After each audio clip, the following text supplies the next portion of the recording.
Hi everyone, it's Rachel from North Brisbane Psychologists, and today I'm joined by my wonderful and lovely colleague Brendan Turner, and we're going to speak a little bit about an area of interest of Brendan's, which is religious trauma and church-related trauma. Is that right? Thank you, Rachel. Yeah. Look forward to it. Yeah.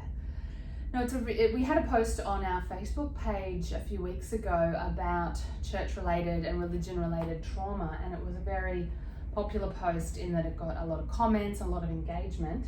So it's obviously a topic that many people have been affected by or find, very interesting, confronting. So I just wanted to ask you a few questions, starting with why is this an area of interest of yours, Brendan? Well, Rachel, I've actually had a personal experience with religious trauma myself. Mm-hmm. When I was 18, I actually left the religion that I was raised in. Mm-hmm. And I had to deal with the consequences of that. Yeah. And it was a very difficult time and a very emotional time, dealing with a lot of guilt and shame and other issues. It actually, I guess, led me to, working as a psychologist, studying psychology and working out how to heal all of that. And looking for answers and the type of therapy that actually helps with dealing with it and overcoming it and, creating a fulfilling life. Yeah. And knowing you a little bit, I know that you did find modalities that were healing and helpful for you, right? Many of which you bring into your work as a psychologist now. Yeah. I think the important thing to understand about religious trauma is that it can be very similar to PTSD, post-traumatic stress disorder. So trauma-informed approaches to dealing with it are very important. Yeah. So working with the body, working with the nervous system, working at an emotional level to help to be able to begin to integrate those unresolved emotional traumas. Yeah, because growing up in a religion or a church environment where there's a lot of dogma, we were just talking about that before we started the video, and there's a lot of beliefs fed to the people in that church or to the children that are negative, shaming, guilt-inducing sort of beliefs. Yes. Beliefs like that you hold on to for many years live in the body, don't they? Exactly. They affect how you think, how you see the world, how you see yourself. Yeah, I mean, it fundamentally affects brain development. Yeah. Because, when we're raised in our environment, when our brain is not developing in isolation, it's developing in relationship with others. And so all of those experiences are imprinting our brain development. Yeah. So we have to be really working at a lower level with those lower brain structures, the unconscious, to be able to heal them. Yeah. So standard talk therapies may not get to those deeper core emotions that need to be dealt with in religious trauma. Yeah, thank you. And I have referred many clients to you for the fact that you do work with unconscious material and the level of the body keeping the score, as a lot of our listeners love that book and love this concept that the body does keep the score, and that sometimes we can't make sense of our reactions to things, or why we find relationships so hard, or why we have low self-esteem, or whatever other issues come out as part of experiencing the traumatization that you can experience in that religious context, which is the exact opposite of what we expect or hope for from religion in an ideal sense, isn't it? Yeah, I think that's an important point to make, is that some religious environments can be very positive. Okay. And a lot of research has shown that religion has positive impacts on people. What does it take? Yeah, so in terms of being able to have a good sense of overall emotional well-being, meaning and purpose, your stress tolerance and resilience, a sense of community connection. So community is a big one for religion, isn't it? Because for some people they find their religious or spiritual community very supportive. Exactly. But what conditions have to be in place? What determines whether a church or spiritual practice has a positive impact or a negative impact? Yeah. Well, research shows that it comes down to the beliefs that are being indoctrinated into people in the religion. Okay. So if you believe in a punishing, punitive type of God, or if the religion advocates hatred of non-believers, that's when religion starts to present emotional issues for people. Right, okay, so if your religious practice or your church accepts others and differences and teaches more nurturing, loving practices, then it might have a really positive effect on your mental health. Exactly. But if not, then it's likely to be teaching guilt-inducing, fear-inducing, shame-inducing beliefs. Yeah. By the sounds of it. Yes, exactly. Because if you are constantly exposed to that judgmental type of view of life, it creates a sense of judgment of self, judgment of others, and it's very alienating experience for people. It alienates you from yourself, from others in the world. Of course, because you're living in fear of judgment. You're also being trained to judge others, so that it's not about connection and communion, really. It's about fear and judgment, and even though you look like you might be part of a church community, you might feel very alienated. Exactly. Like you said, Yes. And it also teaches you that you can't trust your own experience. And that's one of the fundamental things I learned myself in therapy, is how to begin to connecting with the body. I learned that the body was something that you weren't allowed to, be connected with, and that it was your enemy, and that it was something that, was a source of shame.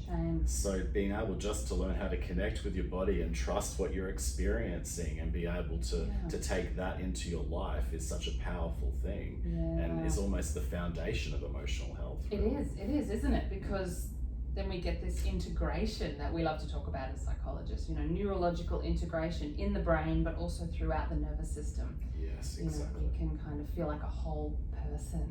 Yes. You don't have lots and lots of shame.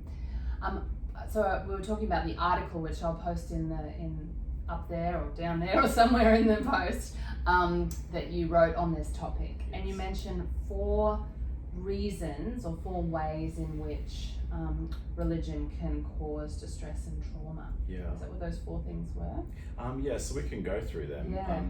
The first area is childhood development. So if you're raised in that type of religion, an authoritarian or cult type religion, or fundamentalist type religion, where you're completely immersed in that, then of course it has an impact on your childhood development in all areas, cognitive, emotional, moral development. Is that because it shames certain normal parts of the child's development? It's because of that shame thing again, isn't it? I think that what was drummed into me was a constant sense of fear.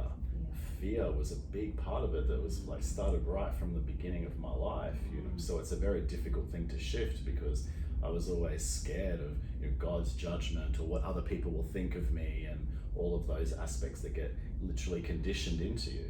So a direct impact on brain development again. Brain development, and therefore on social development, on cognitive development. Exactly. And all the important areas.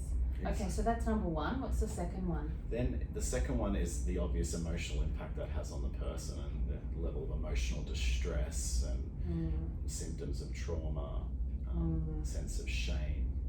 So is a big part of it. And the person becomes more prone to depression, anxiety, addiction, and other psychological problems. Exactly. Yeah. Okay, so that's the second one. What about the third one?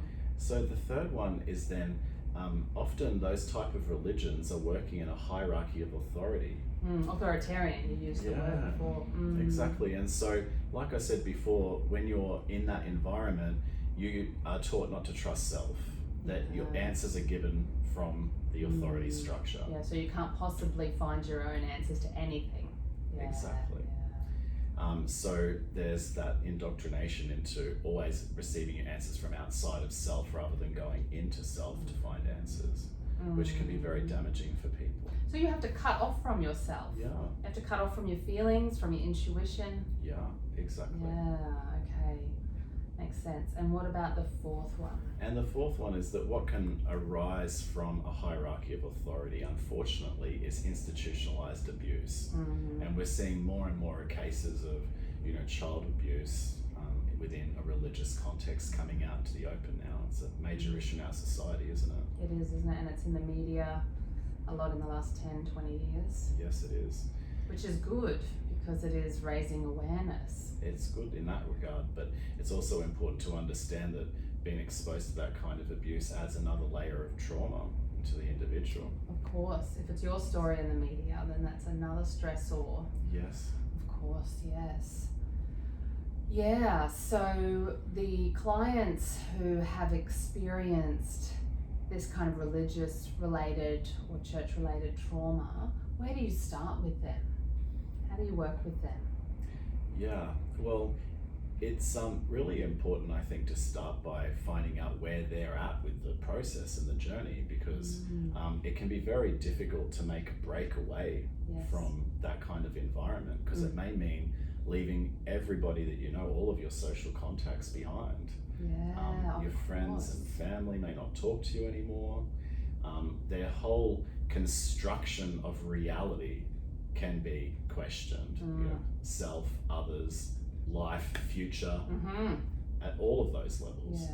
So if the person is wanting to make a break, then we really need to ensure they have the right support structures around them to be able to help them through that very destabilizing process. Yeah, they've got a plan for that in terms of their own psychological well-being.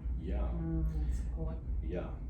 And then, you know, the work is really about being able to begin to build that trusting therapeutic relationship for the person to open up to all of those painful emotions that they've been through. A lot of grief, I would imagine. A lot of grief and a lot of shame. And they're very powerful emotions that need to be processed in the safety of a therapeutic environment. Okay. So what would you say would be, you know, if anyone's reluctant to reach out for help because there's so much shame and fear stopping them, would you have a message for them that might just help them to kind of, I don't know, give them a bit of hope? I'm thinking that you must have had clients who've been through this like yourself, who thought that they could never do it, that they could never recreate their whole worldview and get a different life. But you must have seen that. There's hope, isn't there? It's a difficult journey, but it's also a wonderful sense of freedom that comes with being able to, for the first time, be able to explore the world and to be able to start living your life according to your expectations instead of other people's expectations. And you know that over time there is the possibility of being able to build new social networks and to create a fulfilling, meaningful life. But it's a journey. Yeah, doesn't happen in a week. No. It's quite a journey. So if we'll put the article that you wrote, which was really informative, with this video, and I know Brendan is a very busy practitioner, but if there's anybody wanting to come and talk to you about this specific issue, are you open to them contacting you to see if they can come and see you? Absolutely, Rachel. I specialize in trauma and all forms of trauma. So because of the training that I've had in working with the body and working with emotions, that's my real area of interest, and I'd be happy to work with anyone who may benefit from this type of work. Okay, wonderful. Well, we'll also include a link to your bio on our website, and people can get in touch through email. Great. Yeah, thank you so much for talking with us today. My pleasure, Rachel. Thank you. Okay, good. All right, and we'll see you all next time. Bye for now.